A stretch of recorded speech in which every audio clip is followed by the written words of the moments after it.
Eh bien, mes frères et sœurs, nous allons passer ensemble au message de la parole de Dieu ce matin.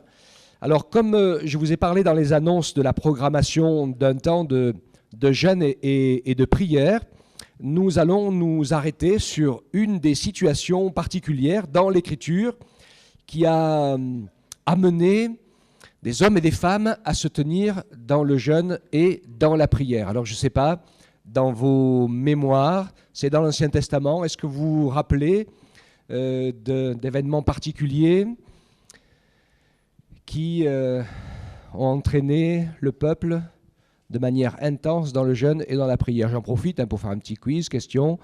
Donc, vous répondez. Ah, j'ai entendu le mot quelque part. Ouais, c'est Esther? C'est ça? Ok. Hein. Alors, il y a deux grandes directions. Vous avez Daniel, souvent pas souvent à lui, hein, le jeûne de Daniel, mais c'est vrai que c'est très personnel. Alors que finalement, Esther, c'est vraiment une situation particulière et critique. Alors, je proposerai dans la semaine de relire ce livre, parce qu'il est très intéressant, et ça vous permettra de reposer un petit peu les bases, parce que ce matin, je n'ai pas le temps de vous lire tous les versets, je vais essayer d'en lire quelques-uns. Mais avant de faire la lecture, je vais vous expliquer comment je vais aborder le sujet de ce livre ce matin. Parce que quand on regarde bien le texte, eh bien on peut faire un parallèle. Enfin, moi, je fais un parallèle. C'est un peu comme une sorte de parabole, voyez-vous. Donc, j'utilise un peu ce qui a été vécu de manière tout à fait réelle à l'époque par ces personnes pour le traduire de manière imagée sur des réalités que nous vivons nous aussi. Alors, j'ai repersonnifié un petit peu les personnages pour que vous puissiez les recentrer. Je vais vous les dire tout de suite comment je les ai repersonnifiés. Donc, vous verrez ce qui me permet de tirer certaines conclusions. J'ai donné à Mardoché l'image du Saint-Esprit. Parce que c'est quelqu'un qui agit et qui n'est pas en première ligne la plupart du temps. Ensuite, j'ai donné à Esther l'image de l'Église, l'épouse, et puis, bien sûr, au roi, l'image de Jésus. C'est simplement une image, bien sûr, on le comprend tout à fait, mais on va réaliser ensemble qu'il y a des choses très importantes qui se passent dans ces événements. Et la première chose que je veux dire, parce que c'est ce que je ressors de ce livre, c'est que, et c'était vraiment ma prière ce matin, c'est que le Seigneur accomplit sa volonté au travers de nos vies, parfois de manière bien plus simple que ce que l'on peut penser. On a des fois une notion de la spiritualité qui est quelque chose de très élevé et de très compliqué. Et moi, je voudrais dire que c'est tout le contraire, que la spiritualité, le monde spirituel, le Seigneur veut que ce soit quelque chose de simple et de vrai. Parce que finalement, la sainteté commence dans la vérité, dans la sincérité. Que nous puissions réaliser que le Seigneur est avec nous, qu'il nous fait grâce. Il nous arrive parfois de faire des choses que on ne sait pas, peut-être on a fait une erreur, peut-être on n'a peut-être pas assez demandé à Dieu son conseil. C'est peu utile de se morfondre éternellement sur ce genre de situation, surtout quand les choix ont été faits.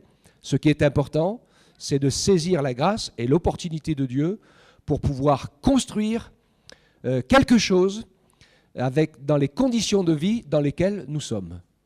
Je connais des gens qui sont très malheureux parce qu'ils se disent toute leur vie ou pendant des années, j'ai raté quelque chose ou j'ai pas fait la volonté de Dieu, et ça peut être vrai, et etc. Mais ça va les enfermer dans la tristesse, dans la dépression et dans le fait de se dire, ben voilà, je suis passé à côté. Alors ce que je veux te dire ce matin, c'est que même si tu es passé à côté de quelque chose, si tu es vrai avec le Seigneur, eh bien le Seigneur a toujours un chemin pour toi. Ça sera un autre chemin parce qu'il y a des choses, on ne peut pas revenir en arrière, ça c'est sûr. Donc il y a des choix qui ont été faits, ils sont irrémédiables. Mais si on vient au Seigneur et qu'on veut le suivre et le servir, eh bien le Seigneur est toujours celui qui est capable de transformer et de changer le mal en bien. Vous savez qu'on dit souvent que l'adversaire fait une œuvre qui le trompe. Et c'est vrai, et nous allons le voir, les similitudes sont impressionnantes dans ce sens-là. Alors, la première partie, la place d'Esther, chapitre 2, les versets 17 et 18. Le roi aima Esther plus que toutes les autres femmes. Elle gagna sa faveur et sa bienveillance plus que toutes les autres vierges. Alors, il mit sur sa tête la couronne royale et la fit régner à la place de Vasthi. Le roi donna un grand festin à tous ses princes, à ses serviteurs, le festin d'Esther. Il ordonna une trêve dans les provinces et fit des largesses avec une libéralité royale. Amen. Alors j'y vois une annonce un petit peu précurseur des noces de l'agneau, hein, des fiançailles, de cette joie merveilleuse que le Seigneur a de se préparer sa future épouse. On a passé un bon moment dans la joie ce matin. Hein. Moi, je me réjouis de voir qu'on peut chanter, taper des mains, qu'on est vraiment libéré dans la présence de Dieu et qu'on a vraiment une mine de circonstances qui n'est pas la même que les autres, mais je pense que nous qui connaissons un Dieu vivant, plein d'amour, plein de bonté, qui avons vécu son pardon et sa grâce, hein, vous imaginez le boiteux, quand il a été guéri, qui sautait, il marchait, il louait Dieu dans le temple, ça dérangeait un peu ceux qui avaient la mine d'une autre circonstance, celle plutôt d'enterrement et de mort, mais celui qui enfin pouvait marcher, vivre et se réjouir, alors rien ne pouvait le retenir. Hein, et je pense que c'est vraiment des moments extraordinaires. Et je vous dis quelque chose, et c'est important pour nous. Le Seigneur se prépare son Église, sa future épouse. Il aime son Église, sa future épouse, qui est composée de chacun d'entre nous. Vous savez que nous sommes les pierres vivantes. Vous savez aussi, et c'est important, que le Seigneur continue à nous connaître chacun par notre propre nom. Hein. Dans le livre de l'Apocalypse, nous aurons un caillou blanc avec un nom nouveau que seul lui connaît, et moi je connais, et lui et toi. Donc il y a toujours cette intimité personnelle. Mais l'idée de l'épouse, dans la Bible, dans l'Écriture, on ne peut pas faire autrement que de voir que Dieu est le Dieu du peuple. Parce qu'il a créé son peuple, il crée son épouse. Quand nous lisons les lettres des premières églises, de Pâtre, elles écrivent aux églises. Il y a beaucoup plus de choses communes que de choses individuelles. D'autant plus que, de toute façon, toutes les choses communes sont applicables individuellement. Comme aimez-vous les uns les autres, hein, qui est le premier et l'ultime commandement. C'est à chacun, individuellement, de le mettre en pratique, sans attendre que tous les autres le mettent en pratique. Parce que ça, je pense qu'on a compris quand même, hein, c'est le b.a.-ba. Si on attend que les autres commencent, eh ben, on risque d'attendre longtemps. Hein. Donc Dieu nous encourage à commencer. Et donc, nous ne pouvons pas faire autrement, nous qui aimons le Seigneur et qui nous savons aimer de lui, sachant qu'il prépare son Église, son épouse, que de nous aussi aimer l'Église. D'accord ? Et puis de travailler pour que l'Église se prépare. Et je vous parlerai tout à l'heure de l'importance, bien sûr, de ce jeûne que nous voulons faire, ou d'autres que nous faisons de temps en temps, et qui est importante parce que ça fait partie, comment dirais-je, d'une motivation forte de voir la vie de Dieu se manifester. La vie, c'est quelque chose de beau, d'extraordinaire. Je suis heureux en ce moment, je lis ce livre qui s'appelle « Plaidoyer pour un Dieu créateur ». S'il y en a qui ont une petite fibre scientifique, allez vers ce bouquin, c'est impressionnant. Il montre de manière formidable que la création est obligatoirement le résultat d'un processus intelligent. Ça, c'est fort. Parce que quand on parlait de la vie à l'origine, et ceux qui pensent à la théorie de l'évolution avec cette simplicité, ils vont vers la simplicité originale des cellules et du plus petit. Mais quand on regarde la réalité de la science aujourd'hui, on s'aperçoit que la simplicité originelle, ça n'existe pas. Que tout est complexe dans les plus petites choses. On appelle ça donc les complexes irréductibles. Et vous avez la plupart des plus petites parties, des plus petites cellules qui sont composées de 30, voire 40, et voire plus, d'infinis détails qui sont tous nécessaires d'être ensemble pour que la chose fonctionne. Comment on fait ? Obligatoirement, processus intelligent. Des choses incroyables. Donc, le Seigneur est là, dans son amour, dans l'infiniment petit. Il est là dans son amour, dans l'infiniment grand. Il est là dans son amour pour son Église. Et donc, nous qui sommes son Église, eh bien, le Seigneur veut nous encourager à participer à la vie, à la croissance de son Église, à l'annonce de la parole de Dieu envers ceux qui ne la connaissent pas encore, même si parfois il y a pour cela de la souffrance et de la difficulté. Et je crois que l'exemple le plus flagrant, c'est la vie humaine. Quand une femme met un enfant au monde, il n'y a rien de plus beau, mais c'est quand même très douloureux, un peu sanguinolent ou autre chose. Hein, ce n'est pas toujours merveilleusement tout ce qu'on voudrait, hein, mais c'est le mystère de la vie. Et c'est comme ça partout. Il n'y a pas de vie sans souffrance et sans douleur à un moment ou autre. Il faut qu'on le comprenne, cela. Qu'on puisse réaliser que notre vie de chrétien et notre vie au service de Dieu sur cette terre ne va pas se dérouler sur un tapis de roses. Que déjà nous, pour notre propre croissance, nous allons souffrir. C'est normal. Parce qu'il y a des choses qui vont mourir en nous, des choses qui vont être retranchées. Et puis d'autres choses qui vont prendre vie. Et ces choses qui vont mourir et ces choses qui vont prendre vie vont le faire sur nous-mêmes et ça va nous faire souffrir. Nous nous ferons souffrir les uns les autres. C'est obligé. Puisque nous vivons ensemble. Donc ne vivez pas dans un idéal irréaliste. Il n'y a qu'un seul endroit où les gens ne se font pas souffrir. Ils sont tous ensemble, tranquilles, tout, personne ne bouge, c'est parfait et tout. Vous savez où c'est? C'est au cimetière. Pas de problème, tout le monde est allongé. Hein, voilà. Mais dans la vraie vie, c'est autre chose. Hein. Et donc, le Seigneur nous encourage à être complètement conscients de ces choses. Et c'est pour cela que je prends l'exemple de Jésus avec le roi ici, parce qu'il n'a pas hésité à prendre un corps semblable au nôtre.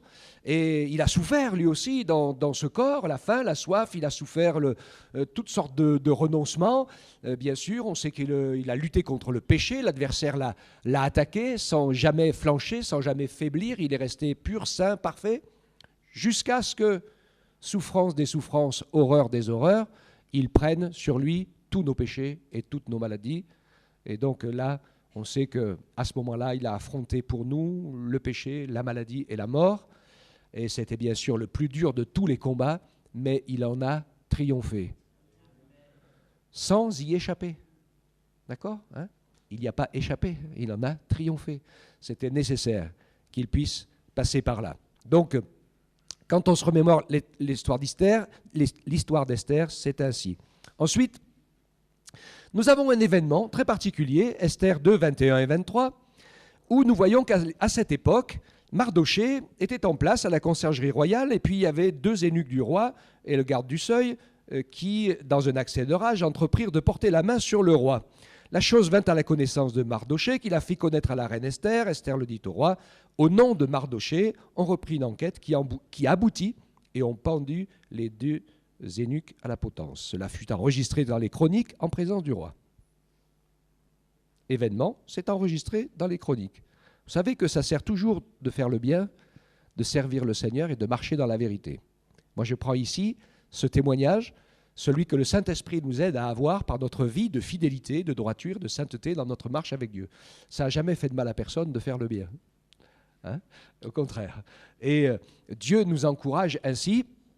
Donc on voit ici cette image tout à fait particulière de ce qui s'est passé. Et je vous dis, on est vraiment dans l'action du Saint-Esprit, parce que c'est des choses secrètes. Tout de suite, ça paraît un petit peu anodin comme ça, mais ça va être très très utile à un moment donné, si vous connaissez bien l'histoire d'Esther, les uns et les autres, ça va être très important. On arrive, 3e personnage, Aman, l'ennemi du peuple de Dieu. Il porte en lui l'image de Lucifer, qui était porteur de lumière, la première des créatures glorieuses, et qui, dans sa chute, s'est révolté contre Dieu. Vous savez qu'il est tombé dans l'orgueil, a voulu prendre la place de Dieu, et il a été précipité. Il est devenu menteur, voleur, meurtrier, destructeur.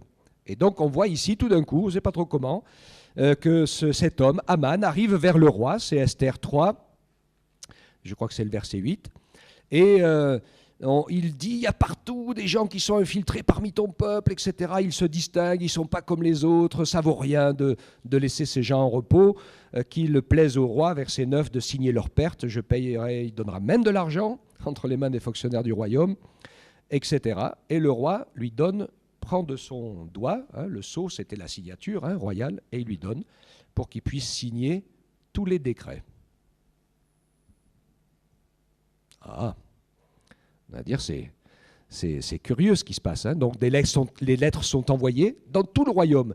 Donc c'est important parce qu'à l'époque, le royaume était immense. Et donc on voit ici que pour moi, ce qui se passe dans ce fait que ça va dans tous les royaumes, c'est bien sûr une action de Satan qui est une action universelle et qui commence dans le ciel puisqu'il a entraîné un tiers des anges avec lui dans sa chute, qui sont devenus les esprits mauvais. D'accord? Donc son attaque est vraiment universelle. Elle commence dans le ciel, elle continue sur la terre, et c'est épouvantable. Quand vous lisez dans Ésaïe, il y a là aussi des textes très importants qui montrent le mal qui a été fait. Alors, pourquoi le roi lui donne-t-il son sceau? Nous, c'est une question, on se dit, mais Seigneur, pourquoi? Pourquoi tu laisses faire?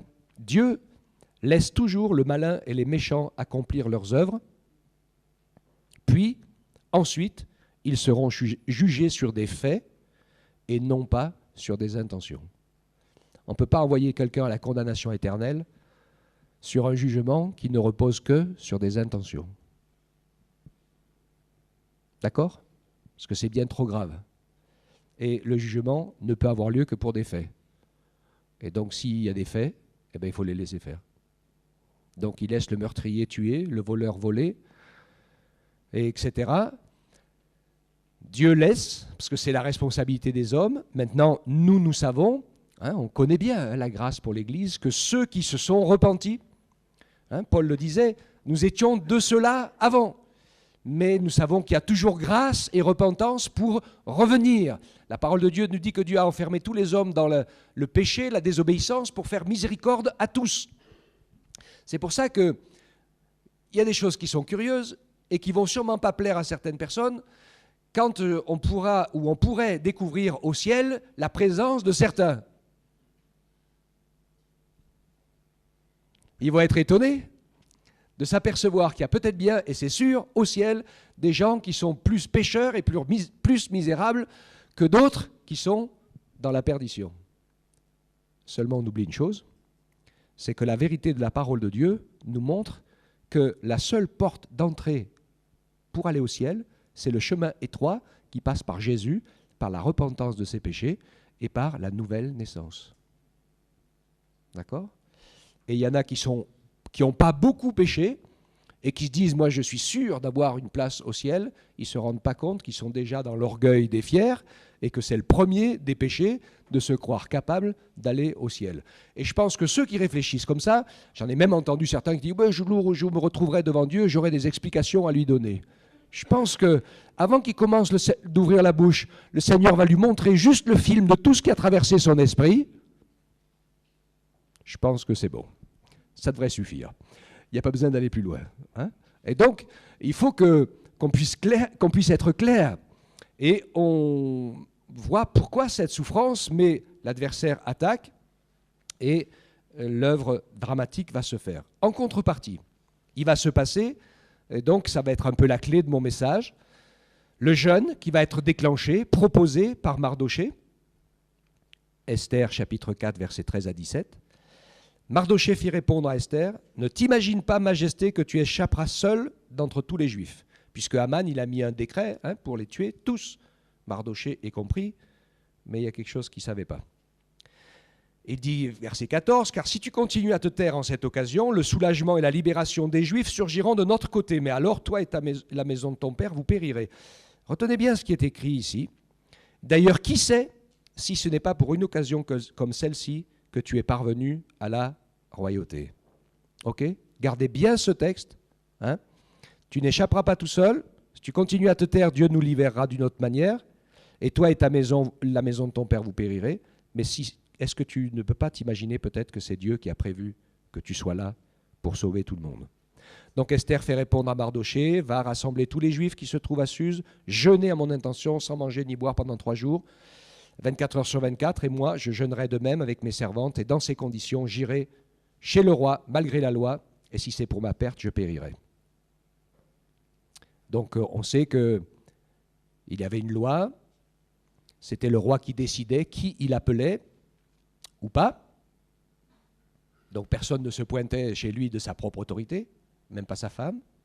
Ok, mais c'est important pour nous par rapport au rôle de l'épouse, mais aussi par rapport au fait du rôle de serviteur et servante que nous sommes.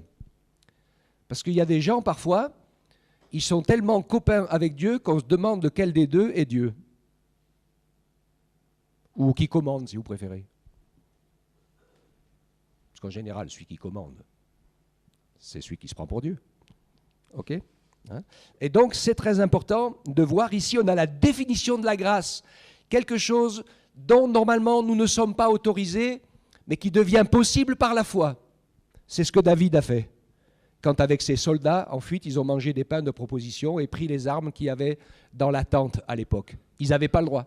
C'était réservé aux sacrificateurs. Mais ils l'ont fait dans la foi. Parce qu'ils savaient que Dieu était avec lui. Et Dieu l'a béni, l'a gardé, il est devenu futur roi d'Israël. Et c'est un homme extraordinaire qui a marché par la foi. Saül, il a aussi fait quelque chose que seuls les sacrificateurs avaient le droit de faire en sacrifiant à la place du sacrificateur. Mais lui, il n'était pas dans la foi. Il était dans l'orgueil. Et parce qu'il n'était pas dans la foi, il a perdu sa royauté.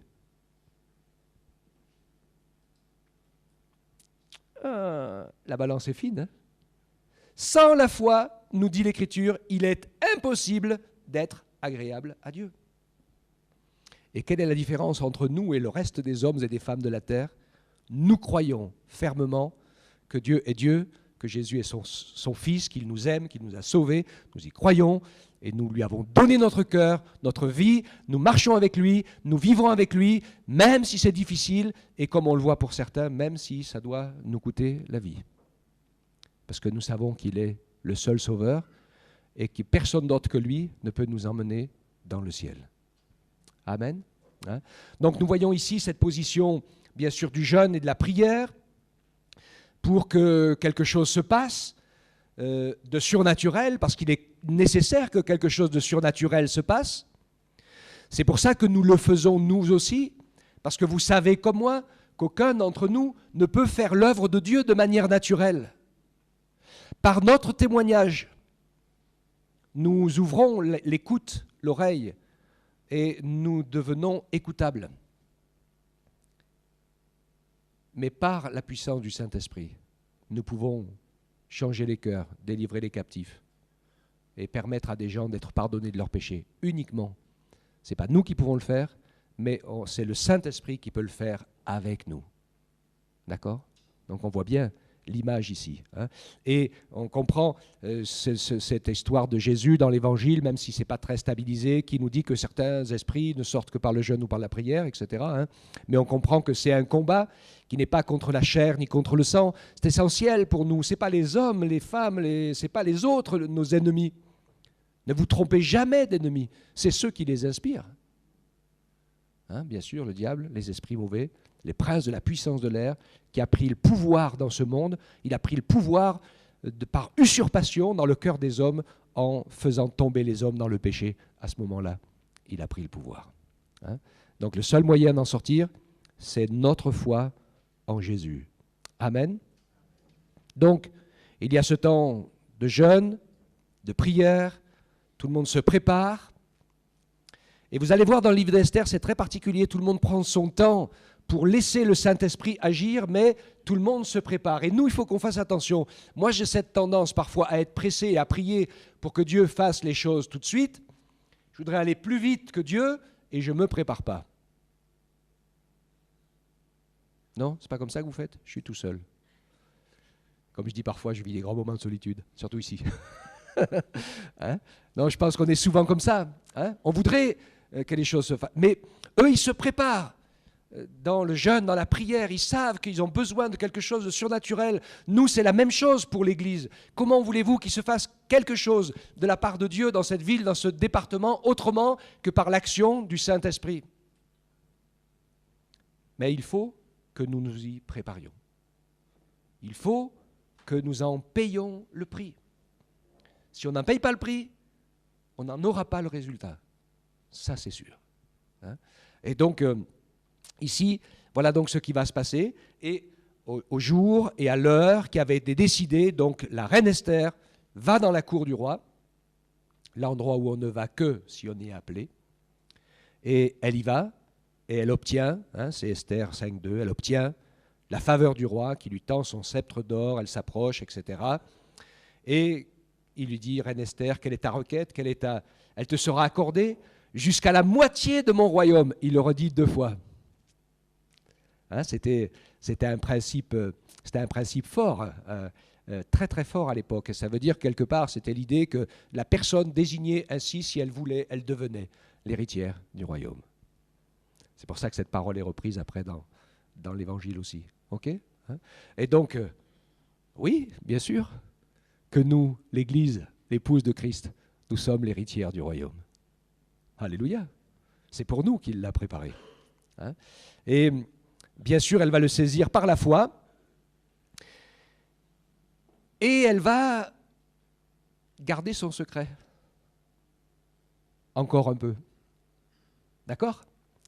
Parce qu'elle ne va pas lui dire tout de suite, ah là, on se trouve à ce genou, il y a Haman, il y a ceci, il y a cela. Tata. Elle dit, non, non, viens au repas et puis je vais te dire.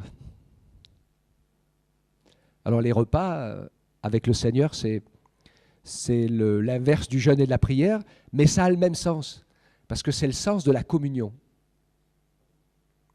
Et je pense qu'on peut parfois faire ensemble autant de travail dans un temps de jeûne et de prière que dans un temps de repas ensemble. Parce que c'est important qu'on partage. Non ? Ouais, qu'on apprenne à se connaître, à se parler, etc. Et il faut les deux. Et c'est vraiment le sens de la prière, de l'adoration et de la louange. C'est un temps de communion et de partage, que ce soit dans le jeûne ou dans le repas. En fait, c'est des choses qui sont très simples, qui sont très basiques, mais le Seigneur est là. Et il nous entend, nous le croyons, nous vivons dans sa présence et nous vivons en communion avec lui, des moments de combat, des moments de joie, des moments de partage et d'écoute, bien sûr. Il faut qu'on soit attentif, que la prière ne soit pas un monologue, mais quand on sait que le Seigneur est avec nous, quand on a saisi par la foi sa présence et son amour, on se rend compte que finalement le Seigneur est là, on se rend compte qu'il nous parle beaucoup plus qu'on ne le pensait et que les choses finalement ne sont pas si compliquées que cela. Mais il faut laisser du temps au temps. Ça ne vient pas tout seul, ça. Il faut des années de marche avec le Seigneur pour commencer à se sentir à l'aise et à comprendre que ça fonctionne tout seul. Le fruit, il ne mûrit pas. Vous avez le printemps, là, vous avez le matin, vous avez toutes les fleurs, le lendemain, vous avez la petite boule, et puis le surlendemain, vous avez le fruit. Non, ça n'existe pas, ça. C'est ça au printemps, et le fruit, c'est en automne. OK ? Donc, dans nos vies, c'est pareil. Il faut un certain temps. Donc, elle ne s'affole pas, elle ne va pas tout dire tout de suite. Et ça montre, là aussi, de garder la souveraineté et la dépendance du Saint-Esprit. On va pouvoir vivre, moi je crois que le Seigneur veut faire vivre à son Église des moments vivants, on va vivre des belles choses, et même voir la puissance de Dieu à l'œuvre. Il faut qu'on fasse très attention. On est plus en danger d'orgueil ou quoi que ce soit dans ces circonstances-là, quand tout va bien, que quand on se retrouve dans l'épreuve, dans la difficulté, parce que là, c'est pas difficile de vivre dans la dépendance de Dieu, parce que sinon on ne vit plus si on ne dépend pas de Dieu. Mais quand tout se passe tout seul, il faut qu'on reste d'autant plus humble et attaché au Seigneur. Et j'aime beaucoup ces temps de repas qui montrent cette humilité, de laisser au Saint-Esprit le moment, l'heure et le moment de faire les choses. Ce n'est pas nous qui commandons. L'œuvre de Dieu, c'est celle du Saint-Esprit. C'est le Saint-Esprit qui commande. Et c'est Jésus qui bâtit son Église par l'action du Saint-Esprit. Nous ne sommes que des pelles et des pioches.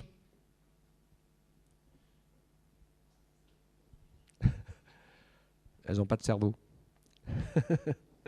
Enfin si, hein, nous on a un cerveau, mais si, bien sûr qu'il faut avoir un cerveau. Mais elle ne commande pas, elle obéit.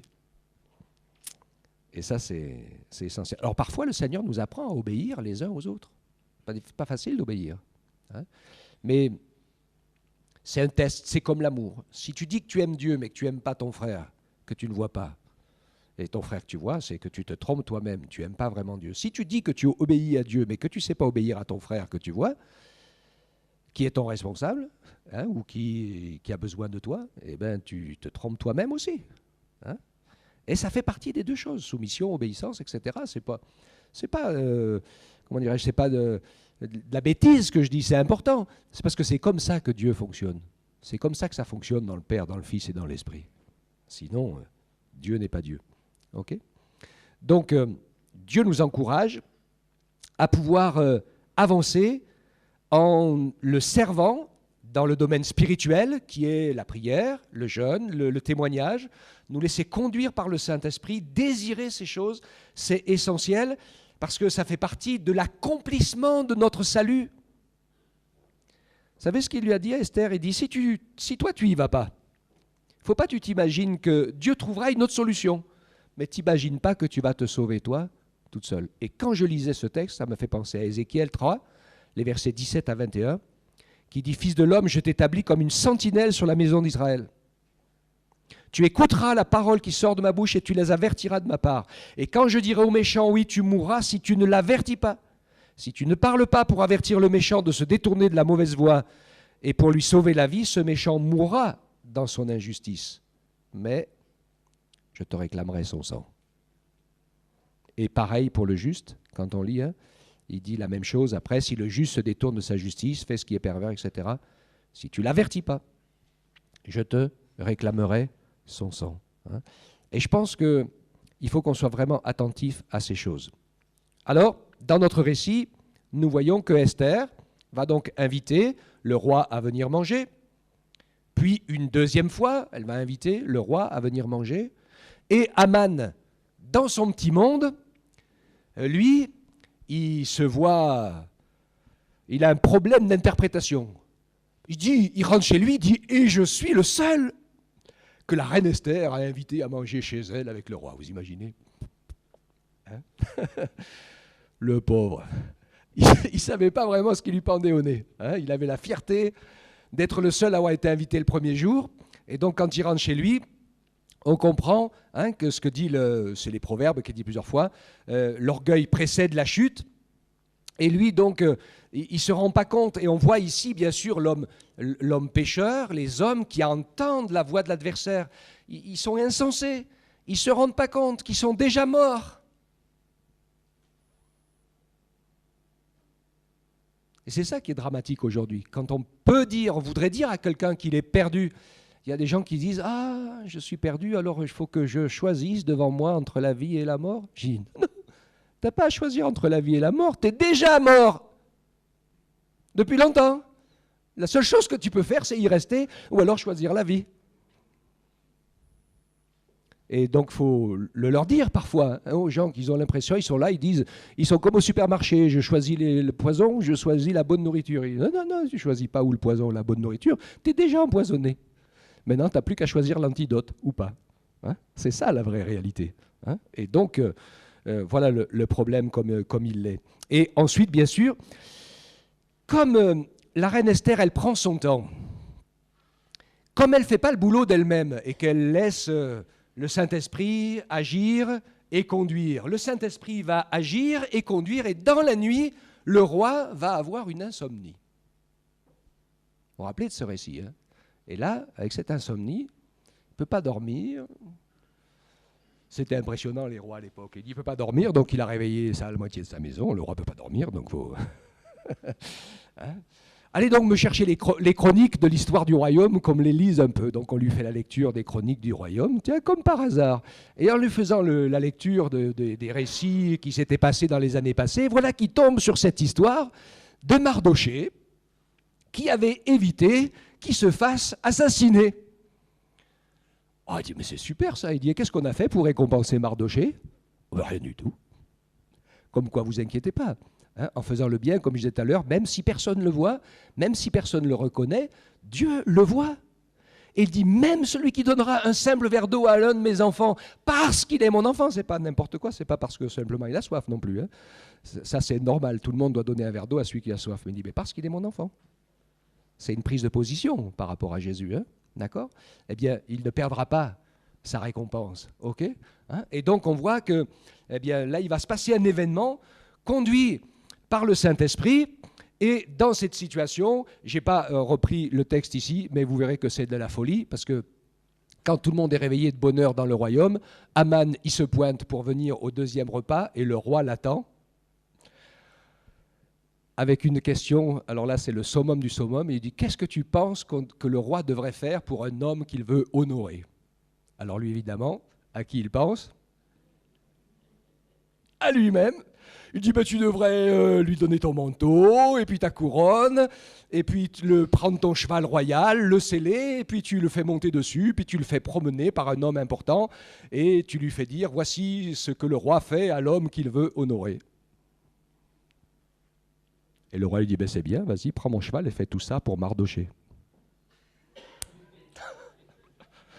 Aïe, aïe, aïe, aïe, aïe, aïe. Oh, la chute, là, alors là, il est tombé de 35 étages, là, au moins du ciel. Je voyais Satan tomber du ciel comme un éclair. Eh oui. Hein. Et là, il se retrouve tout d'un coup, lui qui voulait être le premier, il se retrouve le dernier des derniers, à être obligé d'honorer celui qui voulait faire mourir. C'est la honte de la honte. Hein. Comme quoi, si vous ne voulez pas prendre de risques, prenez toujours le temps d'honorer les autres.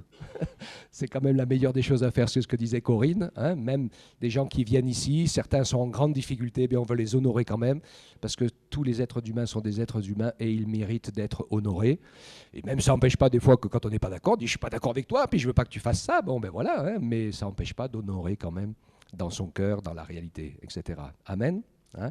Et donc, on voit ce qui va se passer. Donc le jugement, bien sûr, va tomber. Et quand ce jugement va tomber, eh bien, les choses vont être rétablies.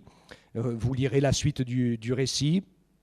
Et vous allez voir donc comment finalement c'est Mardoché qui se retrouve eh bien, le maître, un peu le pilote du royaume.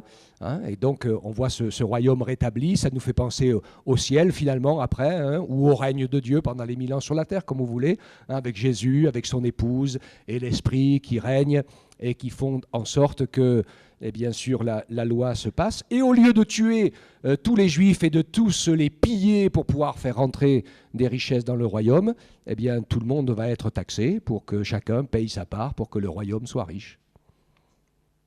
C'est comme ça. Hein? Et donc, quand on pense dans le royaume de ciel, eh bien, c'est dans le royaume des cieux, cette taxe, quelque part, c'est notre attachement. Hein? Nous ne pourrons jamais oublier que nous avons été rachetés et sauvés par le sang de Jésus, et que si nous sommes au ciel, c'est parce que Jésus a payé à notre place, et que nous lui appartenons, et que nous voulons vivre en communion et en service, en communion avec lui. Amen. Mais je reviens au jeûne d'Esther, hein, où on voit ce qui s'est passé.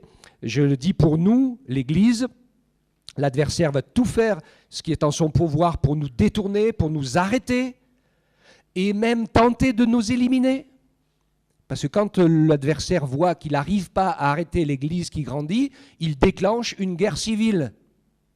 Ou frontalière, comme on veut, peu importe. Hein. Mais n'importe quels moyens sont bons, même s'il y a des milliers de gens qui s'entretuent. Alors si je vous dis ça, c'est pour qu'on sache que ce n'est pas un petit jeu pour s'amuser. D'accord ? Lui, de toute façon, il sait qu'il n'a plus rien à perdre.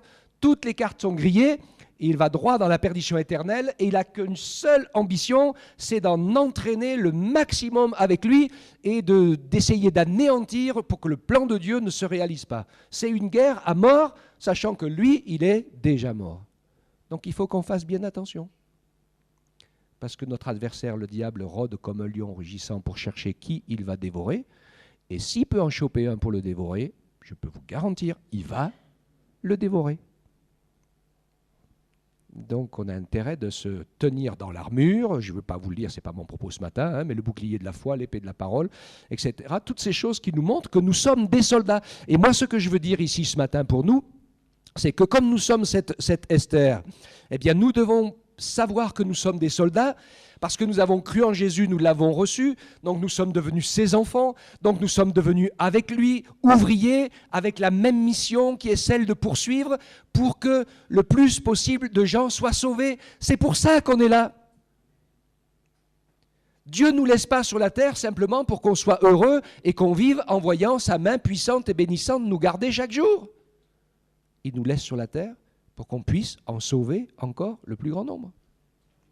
Donc notre première motivation pour nous, eh bien, c'est vraiment de nous investir pour que son œuvre avance.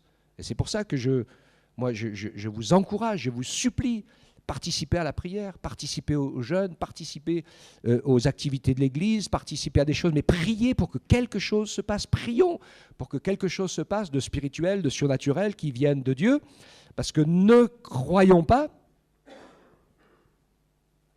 que nous allons y échapper.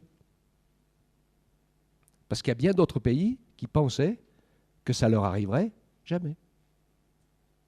Mais quand on lit le livre de la parole, on sait que vers la fin des temps, ça va se resserrer et que l'adversaire va prendre le pouvoir, la bête, l'antéchrist, etc. Et il va y avoir des moments, eh bien, il n'y aura plus de place pour ceux qui ne vivent pas comme ça se passe dans le monde, même pour les affaires. C'est ce qui nous parle le 666. Et donc, nous devons faire attention. Et Dieu veut que nous puissions entrer dans ce salut. Et c'est vrai que, quelque part, si l'Église ne se lève pas pour sauver les gens perdus, Dieu trouvera un autre moyen. Il l'a dit dans sa parole, parce que s'ils se taisent, même les pierres crieront. Quand il veut sauver, il veut sauver. Mais c'est quand même mieux s'il peut le faire avec nous. Parce que normalement, c'est pour ça qu'il nous a rachetés. C'est comme Israël, qu'il a fait pour être le dépositaire de sa parole. Et ils ont payé cher et sévère, parce qu'en tant que dépositaire de sa parole, ça a été très difficile que Dieu les garde dans cette mission. Mais il les a gardés dans cette mission, parce que c'était à eux de l'accomplir, cette mission. Mais vous savez qu'il les a gardés malgré eux. Et ils l'ont payé très, très, très cher. Il vaut mieux que le Seigneur nous garde avec nous que malgré nous. Et qui sait si nous n'avons pas été mis à place pour cette bonne raison. Dieu veut donc nous encourager ainsi à pouvoir vraiment nous investir dans l'avancement de son royaume, à ne pas nous laisser détourner par l'adversaire qui veut faire toutes sortes de choses pour nous empêcher de remplir notre mission première qui est d'être des témoins de Jésus sur cette terre et de remplir notre mission pour que des âmes soient sauvées et pour que le nom de Jésus soit glorifié et vu au travers de chacune de nos vies. Tout le reste, c'est secondaire. Important, parce que c'est là qu'on peut témoigner, c'est là qu'il faut être en contact avec les autres, mais c'est la deuxième chose. Donc attention de ne pas nous laisser griller les priorités, et de bien se rappeler ça. Le Seigneur nous a envoyés partout, mais il va être avec nous. Notre joie, notre bonheur, c'est de participer à l'avancement de son royaume. Sachant que ça va nous coûter, ça nous coûte en argent, ça nous coûte en temps, ça nous coûte en investissement, mais finalement, moi, je suis convaincu que Dieu veut qu'on comprenne cela avec notre cœur. Parce que si on y est avec notre cœur, ça ne va rien nous coûter. Parce que quand on aime, on ne compte pas. Mais si on commence à compter, on va trouver que c'est trop cher à payer. Moi, je pense. Si on commence à regarder, on va se dire, oh là là là, c'est... Non, vous ne laissez pas piéger par l'adversaire. Ce n'est pas trop. Le Seigneur a dit qu'il ne nous demanderait pas au-delà de ce qu'il peut faire. Mais la seule chose, parfois, c'est trop lourd, c'est trop difficile quand notre cœur est partagé. Parce qu'on ne sait pas. D'accord ? Des fois, c'est aussi simple que la victoire dans la prière. Des fois, on est timide, on n'ose pas prier, et c'est difficile. Alors, on se dit, allez, j'ose. Alors, on le fait une fois de temps en temps. Une fois de temps en temps, on ose. Et on est content quand on l'a fait. Moi, je sais que quand j'ai donné mon cœur au Seigneur, que j'étais un jeune chrétien converti, je me dis... J'étais hyper timide, on en a parlé, de la timidité. Jérémy, on en a parlé.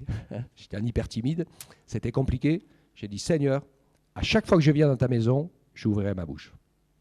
Point barre. Et vous verrez, quand vous prenez des décisions comme ça, qui dans votre cœur sont irrévocables et que vous y tenez, eh bien ça devient facile, parce que l'adversaire arrête de vous barrer la route.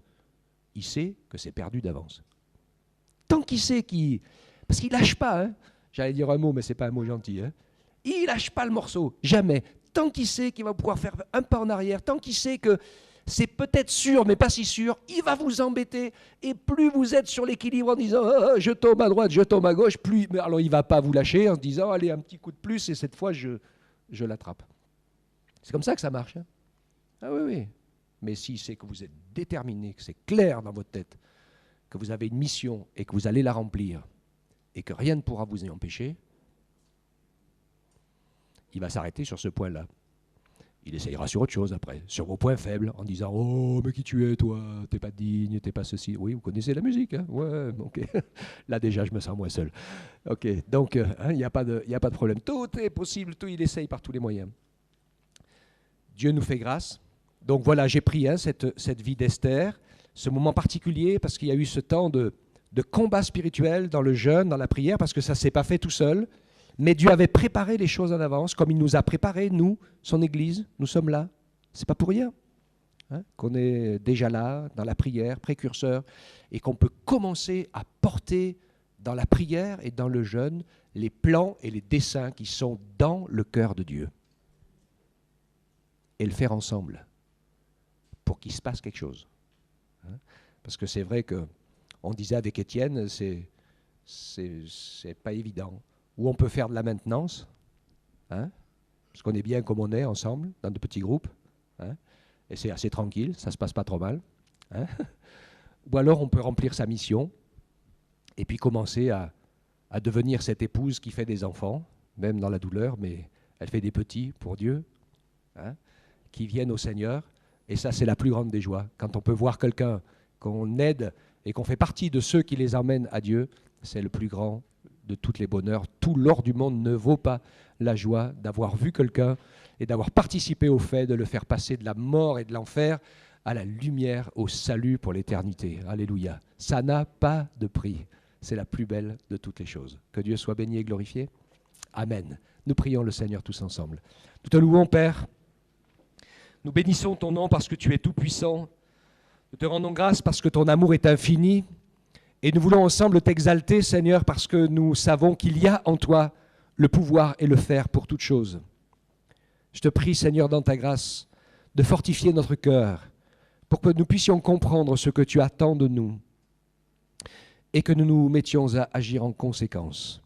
Merci de nous permettre de te servir, Seigneur. Tu nous as donné toutes les armes spirituelles de ta parole, de la prière, du jeûne, de la louange, de l'adoration, du témoignage, d'une vie changée et transformée par la puissance de ton esprit. Toutes ces choses sont là, déposées dans nos corps par ton Saint-Esprit. Et nous voulons nous en occuper, Seigneur.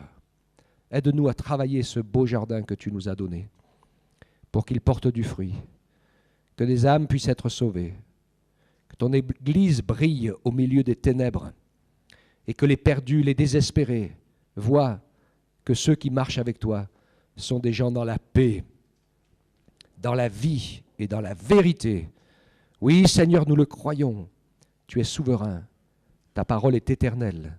Et je te prie, afin que nous puissions vraiment prendre à cœur notre rôle de future épouse de Christ, pour que nous soyons trouvés fidèles quand tu reviens, que nous ne soyons pas ces vierges folles, sans huile, qui ne sont plus occupées de préparer ta venue. Seigneur, nous attendons à toi. Pardonne-moi toutes les fois où j'ai pas vu, pas compris, méprisé toutes ces choses, alors qu'elles sont la clé de notre marche avec toi. Oui, Père, ensemble ce matin, nous glorifions ton nom. Je te dis, Seigneur, me voici. Et chacun, tu connais la prière qui est au fond de notre cœur à chacun. Ou si nous voulons continuer simplement à être d'heureux chrétiens, ou si nous voulons devenir les instruments de l'accomplissement de ta volonté avant que tu ne reviennes très bientôt, dans ce monde qui sombre dans la folie.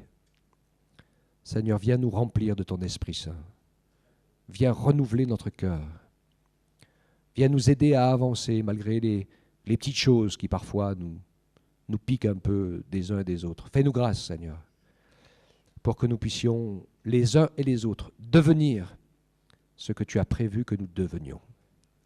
Car tu as un plan pour chacune de nos vies.